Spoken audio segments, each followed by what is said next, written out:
àdúrà tí omi temionisoro ṣe sọ pé gbogbo ohunkóhun tó o bá ṣe wà bẹ̀rù rẹ níbodè, má ṣèkà má bàjẹ́ mọ́. A fẹ́ ìrànlọ́wọ́ rẹ fún àwọn arúgbó, ṣùgbọ́n ìwọ tó ń bàjẹ́ wà bẹ̀rù rẹ níbodè. Ìwọ tó ń ṣèrànlọ́wọ́ ìwọ náà rẹ̀ rí rẹ níbodè.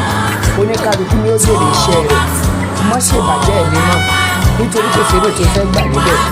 Àdúrà tí omi sọ fún ọ wípé ẹnikẹ́ni tí wọ́n bá nípa láti ṣe ìrànlọ́wọ́ fún òun náà lẹ́nu kejì rẹ̀ sọ́jú rẹ̀.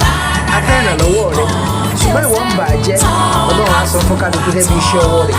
Gbogbo tó ń ṣe yẹn wà gbèrè rẹ̀, ṣùgbọ́n ìwọ tó ń ṣe ìmọ̀ tó ń tọ́jú ẹ̀dá mọ́ wẹ̀yìn nítorí pé Ọlọ́run ń sọ fún kálukú lẹ́nu iṣẹ́ ọwọ́ rẹ̀.